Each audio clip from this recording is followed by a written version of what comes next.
The first one amongst the many I like to talk about is envy. Envy. What is envy? Envy is a feeling of discontent, with regard to another's advantage, success, skills, or possessions. That feeling of discontent. A leader has absolutely no reason to be envious of the people under him or her, or with him or her. It's actually ridiculous for you to be envious. Here is why. Being a leader doesn't mean that you are the best in everything. Not at all. You are just privileged by virtue of a number of factors to be the one in charge. As a matter of fact, you can actually be the first among equals, equally gifted, graced, endowed, but somebody has to lead, so you are just the leader. Even if you think you are too endowed over and above the people under you, there are still dimensions in all of these people you don't possess. A tree never makes a forest. Never forget that. And as a leader, you need the abilities, the creativity, the endowment, the skills each of the people that come to you possess to translate your vision into reality or higher levels of performance. That is why it's going to be ridiculous for you to be envious of people who have come alongside with you to make what you are pursuing come to pass. So envy is a no-no. There's absolutely no room for envy, because as a leader, you are the boss. You know the way it is.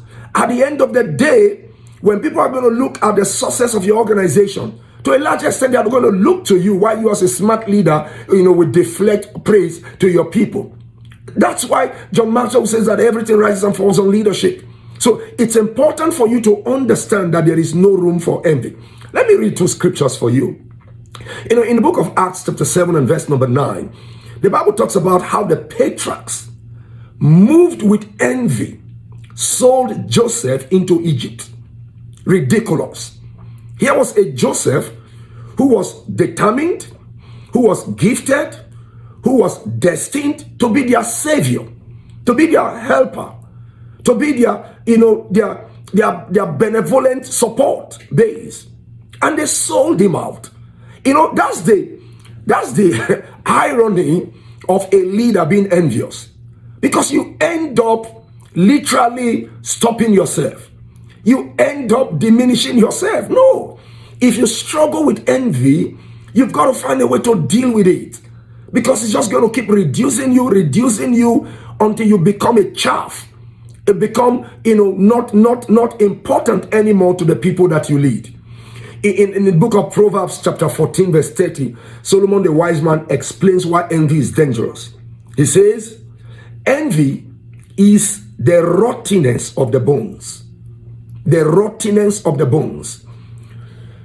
Literally, the structure of a human being is sustained by the bones. So when the bone is rotting, what it automatically means is that bone, that skeletal structure, can no longer hold the person. And so that person is likely going to fall apart. So the implication of that is that when there is envy within an organization, the structure that holds that organization is going to be over time depleted to the degree that it can no longer hold. Because envy is going to cause a scattering. It's going to cause people to retreat into their shell and refuse to bring out that thing that is making them to be exceptional. Otherwise, they will opt out of the organization.